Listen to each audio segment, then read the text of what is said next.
Welcome to the Spirit-Centered Business Podcast, where we blend the spiritual with the practical for supernatural results. Now, here is your host, Bralynn Newby. Welcome back to Spirit-Centered Business. I am here again with Virginia. We're going to do part 2, and we left it on a cliffhanger last week. So thank you for hanging in there. Thank you for supporting us and sharing this out there wherever you're watching or listening to the podcast. We so appreciate you. And over on spiritcenteredbusiness.com is that free business assessment you can check out to see where you are on your spirit-centered business journey. And Virginia, thank you so much for everything that we did in part 1. That was just so amazing. Thank you for honoring me. I'm so appreciative of everything that you were, said about me and about my Build It team. Oh, absolutely. You guys are the Yeah. best. Oh, thank you. Yeah, my team lead, Rex. Here's a shout out, Rex. You are amazing. Thank you so much. We love what you do. Yes, thank you, Rex. Where would we be without Rex? I know, right? Where would we be without Rex? Okay, so Virginia, thank you for sharing your story in part 1. And now we're going to go into Miracles Are Normal. Talk about the book and more importantly, the course, because actually, if they get the course, they have the book is in audios, right? If they get the course, they'll have the video and the audio. And the audio, correct. The audio book, it's the audio version of the course, but Right. it sticks close enough to the book that it could stand alone. Yes, exactly. So this book was so, like I said, mentioned in number 1. I had been studying the quantum mechanics of how to bring miracles into manifestation, or bring the from the impossible, from the quantum field, from Father's heart, into the reality, and for healing and for other miracles in life. So when I got this book in my hands, it was like, oh my gosh, you have written down what I was processing with the Lord, because the sources that I had from before were not necessarily Christian. So everything that I learned in there, I was coming back to the Lord and saying, okay, Father, what do you say about this? What's the truth about this? How do we, incorporate who you are and who we are in, as a son, as a king, as a priest in this? And so when you put this all together, I'm like, I love it. I love even how you worded those questions that you had before the Lord. I mean, those are the perfect questions, which tells me, okay, if I was asking that and you were asking that, then he's waking up his sons all over the earth that are asking the same things, because he's put those questions in us for now. You're So right. he can answer them. Right. Because we're here, it says, as he is, so are we in this world, right? And Christ said, we will do greater works than him. Well, I'm not turning water into wine or walking through walls or anything yet. And so I'm like, okay, Lord, what am I missing? And obviously the first thing is intimacy, because we don't want to get into our own figuring this out from the soul realm, because guys, that's witchcraft, that's occult, that's stuff you just don't want to mess with. You always want to come from that place of intimacy with Father and what he is calling you to do. And we don't even go do court cases that we think are a good idea. It still has to be called to do it, right? So there's a boundary. So girlfriend, let's do it. Okay. Where do you want to start? What was the first bit of how I'm even going to write this book? Let's start there. Well, it came out of my own, those questions that you mentioned, the greater works and all that, but it came out of some personal, really personal things that the Father had given me to overcome. I had an encounter with him And the first time, it was in 2012, and I encountered him in the depths after a season of tremendous loss. And it was the first time that I'd ever encountered Jesus, and he was stern with me. And I was kind of like, he's like, love you, Jesus. And I was like, he wasn't mean, but he was very firm. And it kind of took me back because, I was in this place of just utter despair. And he looked at me and he said, I have much authority for you. You must overcome.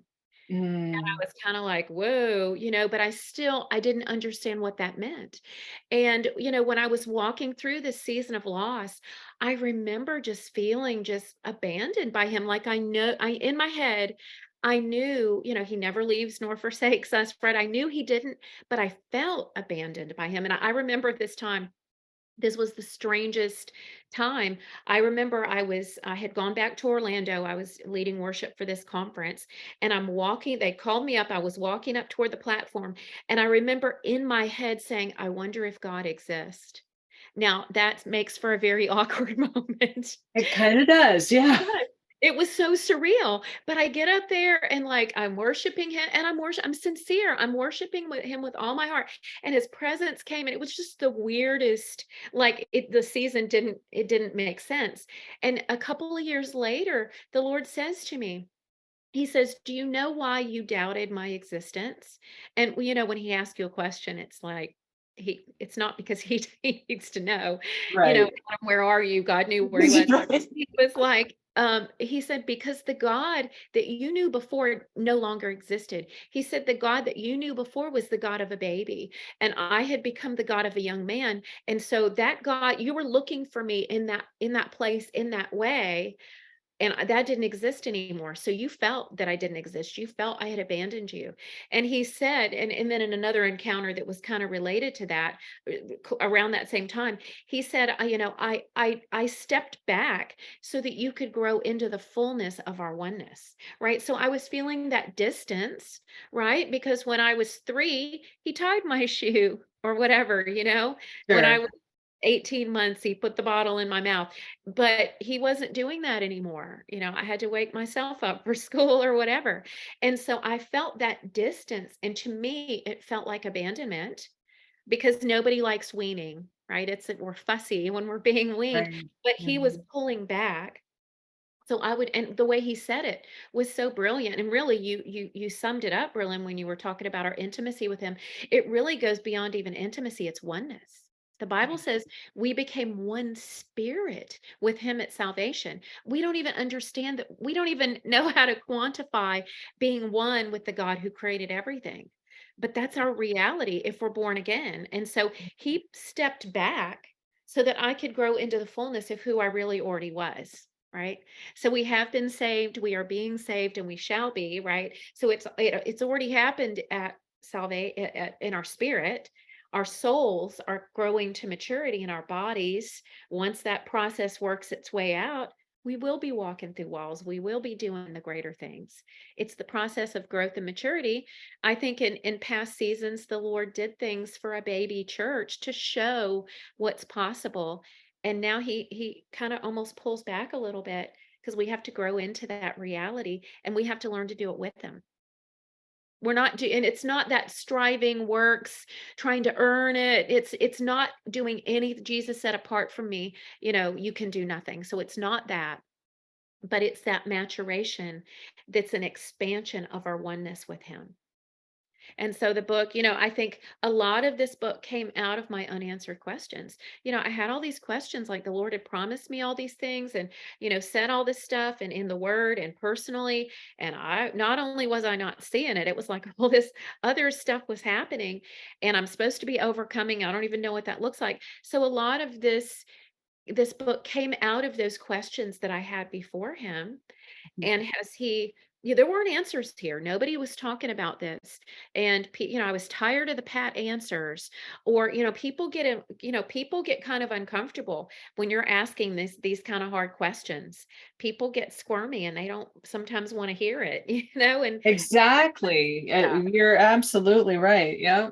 And so when he taught me about living out of the heavenly realm. I went into these council chambers, and a lot of this book came out of a season that he called my summer school.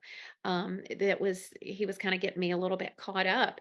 And so he knew that he put the questions in me so he could answer them. And then he just started connecting the dots. Why are we not seeing the things that we know are possible? What is he doing in us as individuals and as a corporate body right now? And how do we make the spiritual tangible? How do we manifest what we know is possible? Yeah, exactly. I was just checking your bibliography because you've read some of the same things that I did when I was asking the questions.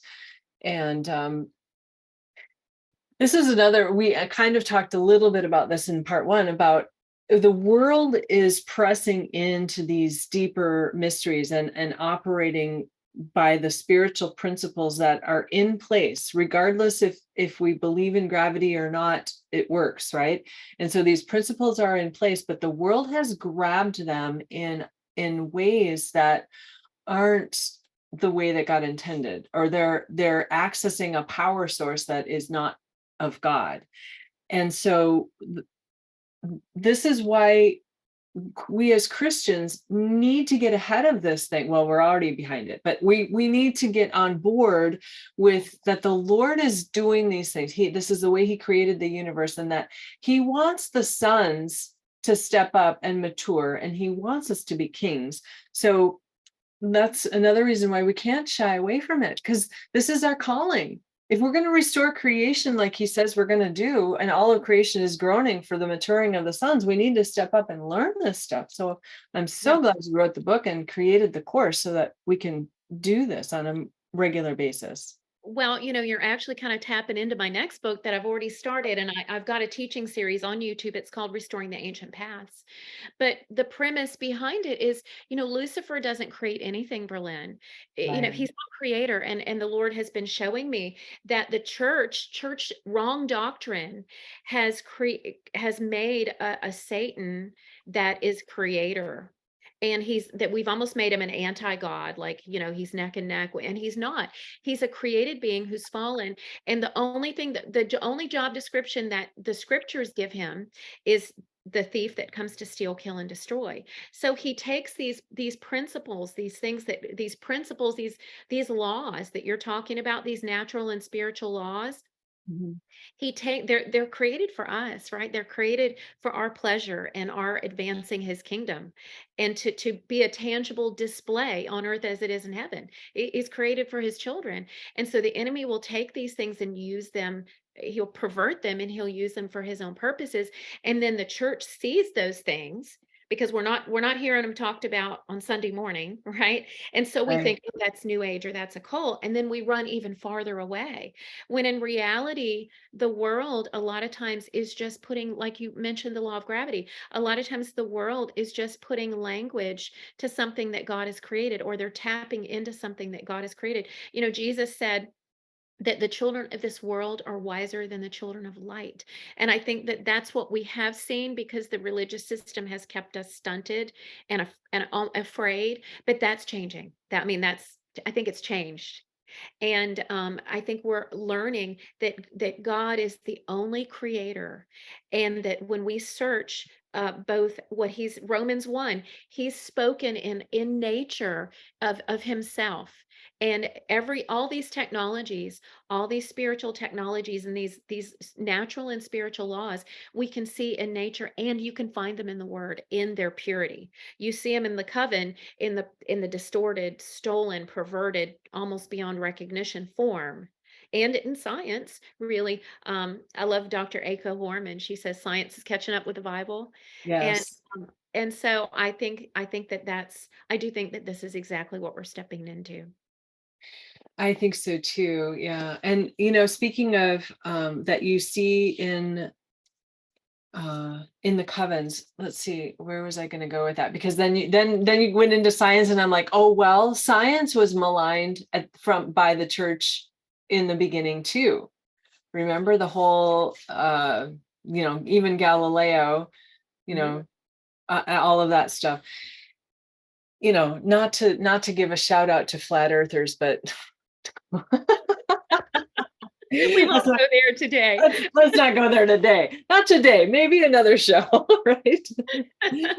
But science was maligned by the church because they didn't understand that just because we can prove a thing by non-spiritual means doesn't mean God doesn't exist. It just means that it's proving him more, right? It really means that his principles and precepts, what is it? They fall line upon line and cannot be, I don't remember that. You're the Bible scholar, I'm not. No, but it is Romans 1. He said he's written his gospel and we're without excuse because everything he's created speaks of him. The Yeah. sun and stars were created for times and seasons. And so it's, it's even, you even said it's non-spiritual means. Well, the religious system has considered those things non-spiritual, but you have to ask the question, are those things non-spiritual? If they were created by God, they're not, they might be non-religious. Right. Yeah. So Yeah. our mindsets, we're in a season of transition like the world hasn't seen in a couple thousand years, and our mindsets are shifting so quick. Yeah. And it's can be kind of a little bit, disorienting, but he's chosen us to be here for such a time as this and to have one foot in the old and one foot in the new and to help the body make the transition for his Yeah. glory. Yeah, that's so good.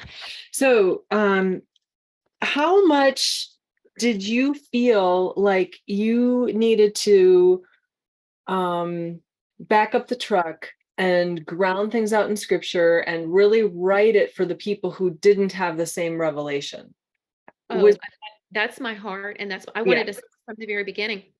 So, I mean, I even put in the beginning, okay, what does it really mean to be born again? Because I started realizing that a lot Mhm. of the people that are hearing the message, what you're talking about with the science and the quantum physics and the sonship message and all these things, they don't have foundations, and some of them don't even understand what it really means to be born again. And I was like, whoa. And so, people are hungry for the new, but they might not have good foundations or have gaps. So my heart was to really start from the very beginning, create a very solid biblical foundation without getting bogged down. And I hope I did that. I hope it wasn't too laborious, but I hope that somebody that maybe could pick up this book that maybe isn't even born again, just hungry, or maybe just was born from above, that they could start from the beginning and follow the trail all the way to the living letters and just, Yeah. ruling and reigning from heaven and all this crazy stuff that we got to in the last chapter. Yeah, and you can see that you did do a really good job of laying that out. When I'm in the last stages of my book about your business has a destiny, and it's all about pulling it down and walking it out. And I was just going to do it like from where I am now and just share it, but then I'm like, oh, I better not. I better go back. And I just felt this kind of like, oh, I have to even remember the language to use for the people who aren't where I am, and go back and ground out in scripture and explain things and do that. So it added, 20,000 words or something. But I think it's needed because we are forerunners, Virginia. I think that we're called to awaken the people who are still in the pews in church, and they're not being taught by pastors who they are, even much less how the kingdom of heaven actually operates. So they're not being taught quantum physics. Well, every once in a while they might throw that in there, but they don't understand the what that means in their life and how to co-create with the Lord. So I love the stuff that you have in here, and even just running through the chapters. And with the online course, the course just corresponds to each of the chapters in the book, even though some of them are bigger than the chapter, and so you had to divide it into multiple, for the course. But walking it out is so important. What tips would you give to people who just want to like pick this up and run with it? What can they look for to, just to wet their whistle a little bit? Well, I think there's something to meet people at every stage of their journey, and there have been times that, I was actually ministering to somebody yesterday that's really struggling with just the self, like what you talked about in the last part one, Berlin, the Mhm. self-defeating belief system. So I just pulled out for her. I said, hey, take a peek at chapter 5, lies you believe. So I think that people um could understand, they could read it from start to finish if it's just a journey. Okay, I want to manifest my miracle and here, the whole thing. But I think there's some chapters that could really stand on their own. Chapter 4 is kind of the bones of the book because Okay. it talks about the creative process of God. It's the pattern, right? Mhm. How Elohim is one, yet three, Father, Son, Holy Spirit, and how they created together in the beginning. So our thoughts correspond with Father's, our emotions correspond with Spirit, and our words and our physical frame correspond with Jesus, who is the Word. And so that kind of lays out the pattern for the book. But I think if somebody wants to understand where they are in their maturation process, they could pull chapter 3 out and get a, kind of, oh, this is I thought God didn't love me anymore, but he's trying to grow me up. This, because there's a questionnaire that kind of helps and might help people to understand where they are on their journey. Chapter 5 targets belief system. If you're really struggling with believing lies and you see the fruit of that in your life, you could that chapter could really help you get untangled. There's a chapter on the emotions, and that's, really helping to understand, identify those unconscious belief systems and those emotions that are producing something in your life that you don't like and maybe aren't conscious of, and how Holy Spirit can help you with that. The words, that's something a little more familiar that we are hearing more, the power of our words is Yeah, something we're hearing definitely. a little bit more in church.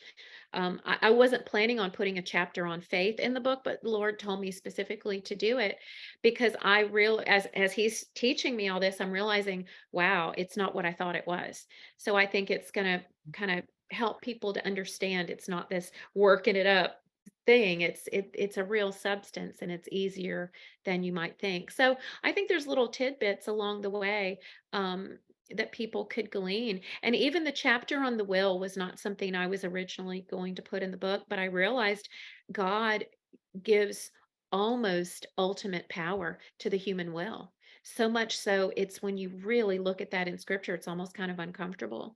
And to understand how to bring alignment if your will is broken or your will is not in submission to the Lord. So, and then of course the last chapter, the imagination is the most fun to me. That was the most fun chapter, is how to use the imagination. I just think it's the it was the most enjoyable to write. Cool. Yeah, I love that you talked about frequency in a couple different places here. And then I love chapter 12, making the spiritual tangible. Like I am all about it's gotta look like something, you know. Don't go flitting off in the garden of the Lord unless you're bringing that garden to earth, whatever. And especially in business, you've got to show the fruit. Yeah, show me So, the money or show the fruit. In your life, in your relationships, there should be some kind of fruit eventually. yeah. Might not happen in 5 minutes, but there should be some fruit. You at some point you should get back and examine what you're doing. I think on one hand we see people that are afraid, to tap into the reality of the heavenly realm and having to break through those barriers. But on another hand, you see people that are using that as an escape from reality instead of dealing with things.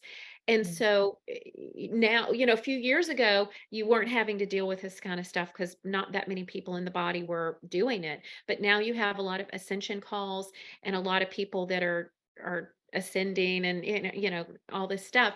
And so the message, Berlin, of examining the fruit, I think is really important, because if people are using it to avoid maturity rather than to facilitate their maturity, then it's not going to produce godly fruit.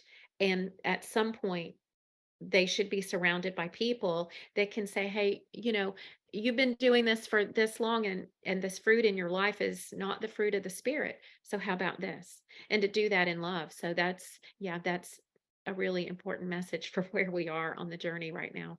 That's good.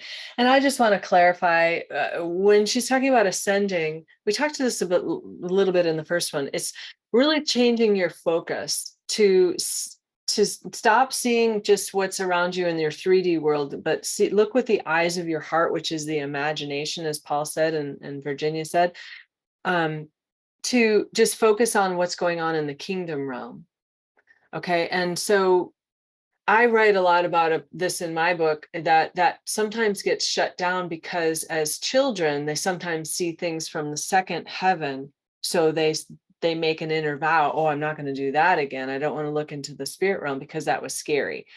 And so sometimes I work with my clients to just take off those layers and break off those inner vows so that they can see into what Father's kingdom looks like and what he's trying to show, because Jesus only did what he saw the Father doing. Well, how did he see what the Father was doing unless he turned his focus in, which, ascension is a word that gets thrown around a lot. And I understand that you want to look at it from a higher perspective, but really we're not going anywhere. The kingdom of the Lord is inside us, right? Essentially.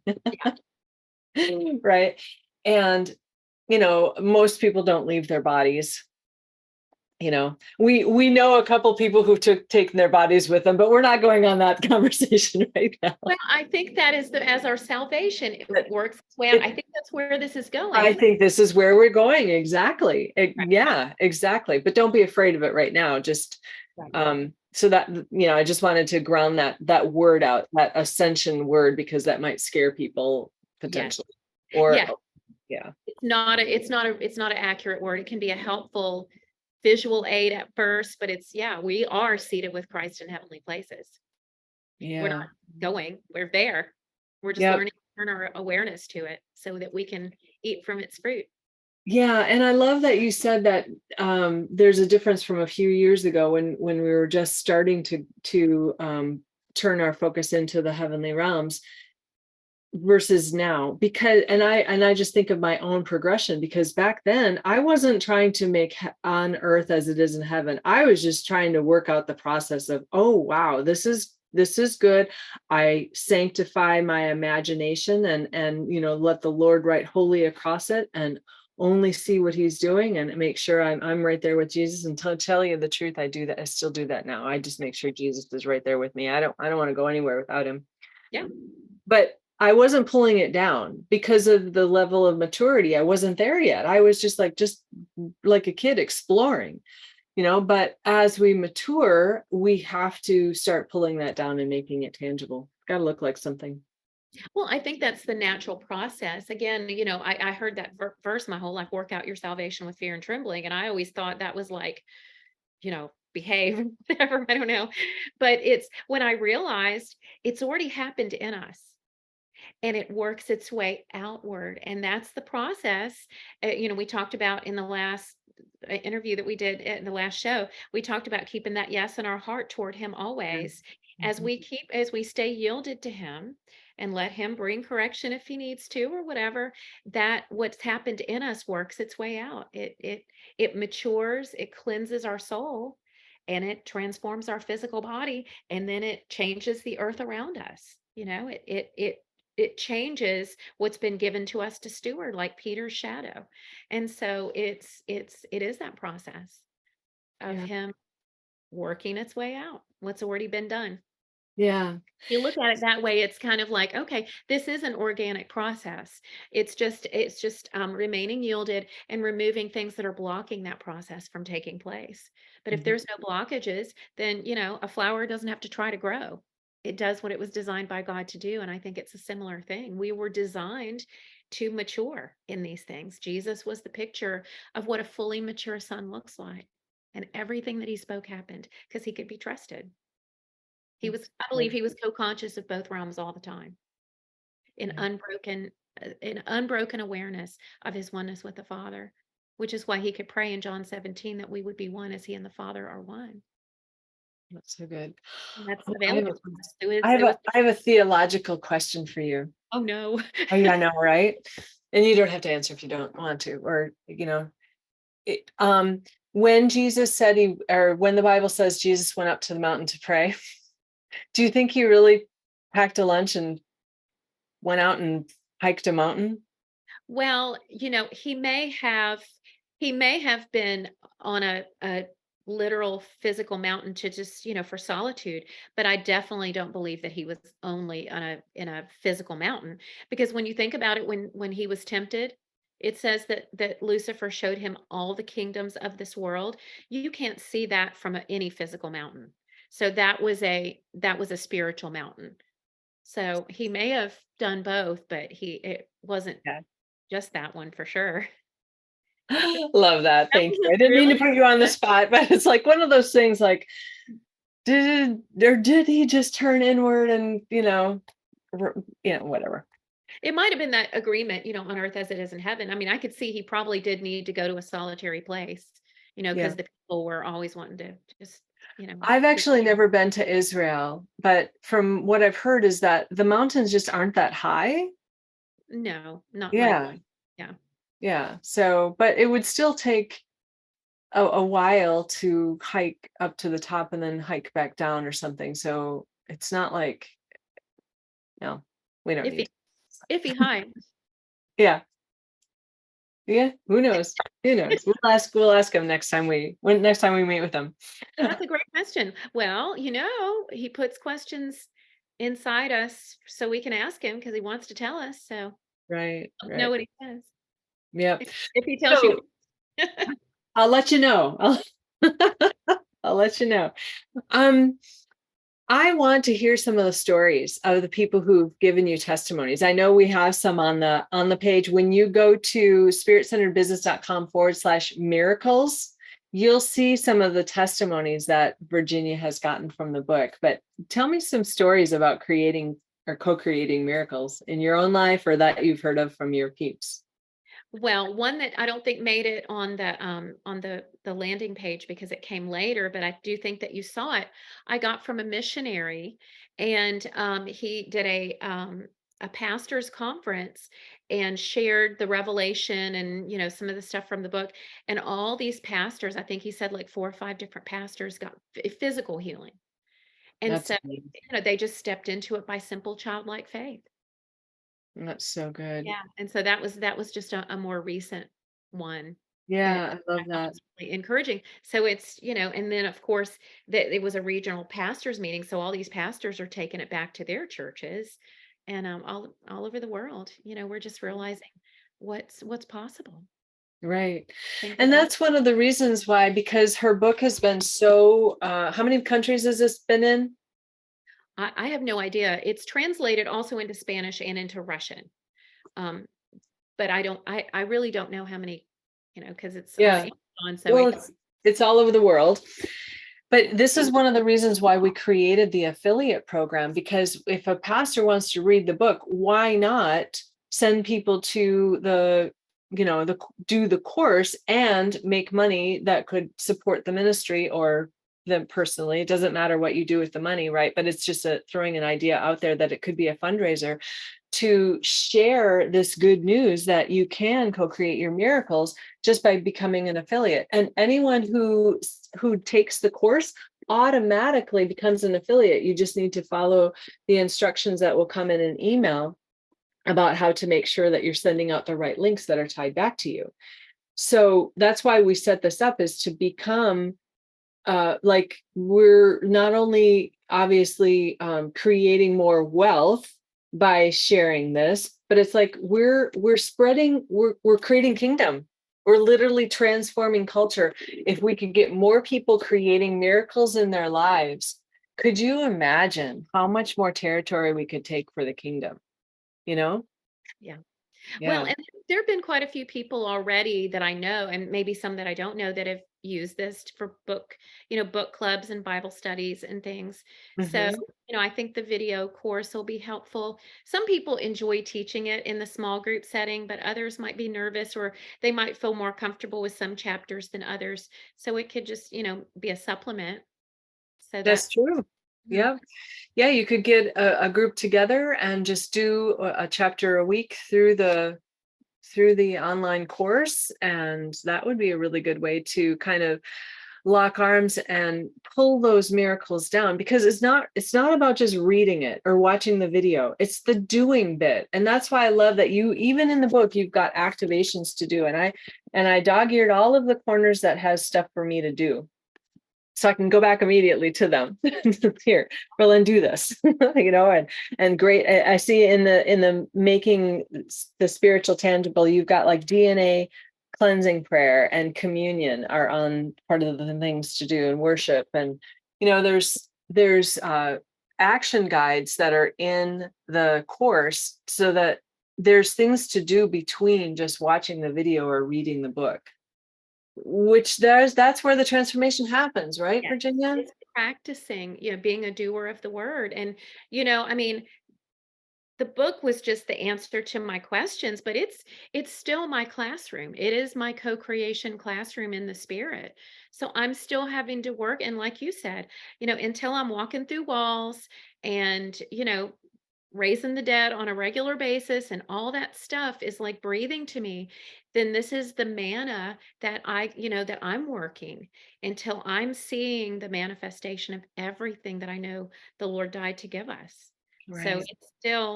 it's for me, it's still okay. This is my classroom.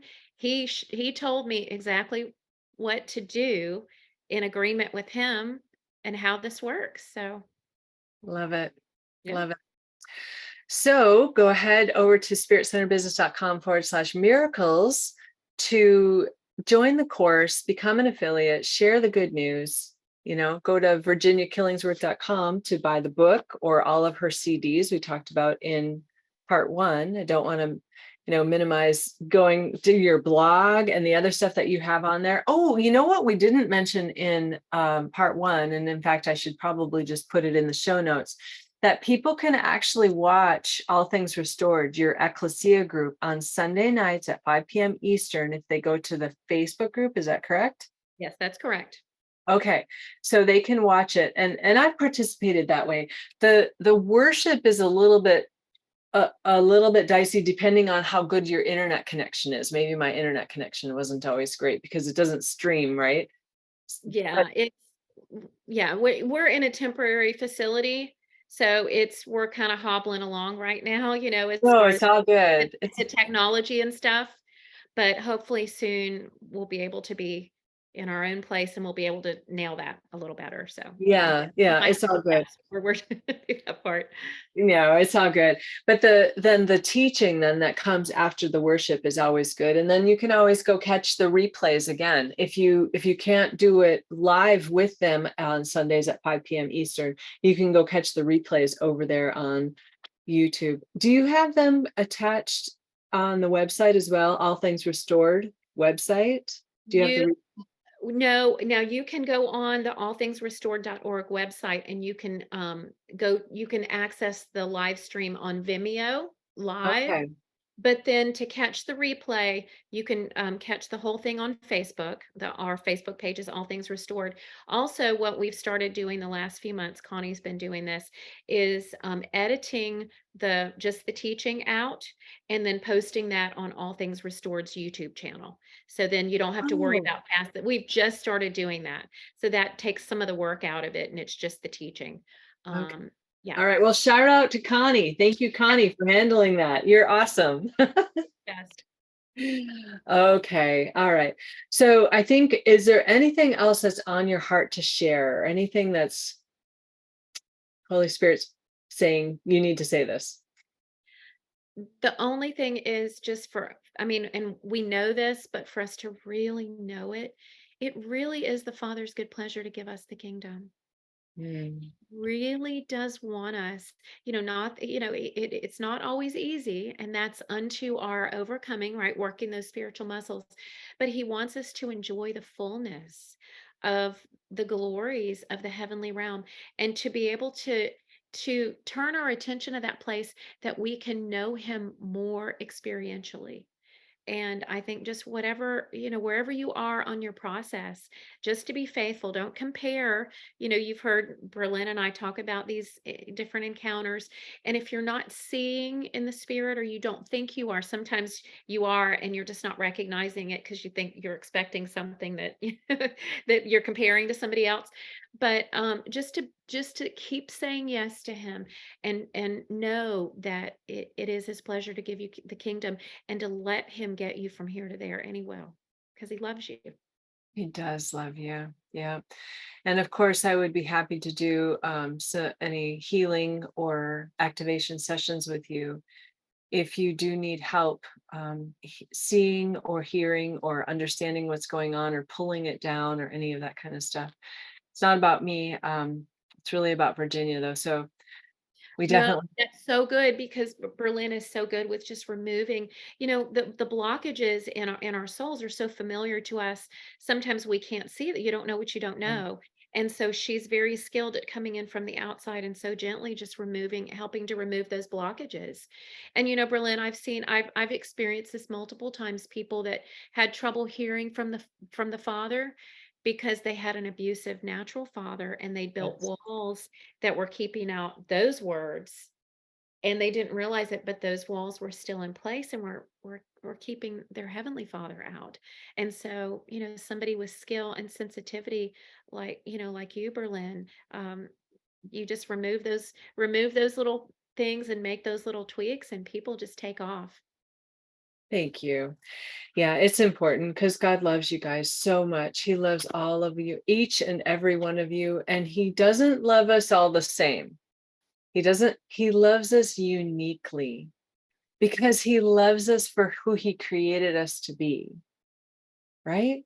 I like. So yeah, it's such an intimacy when you receive the love, because like Virginia said, you might have woundings from father stuff, and you can't. And Virginia, I just looking at the time here, let me just share just a little bit, just in case somebody needs to hear this. I'm kind of feeling like I should. I could not relate to Jesus as a man because of the men in my life and being wounded that way. And he showed up as the Lion of Judah to me. It was so precious. I love So that. for quite a while, he was just Lion of Judah, and I could just snuggle up in his mane, you know, and he would be my champion. Oh, I love that.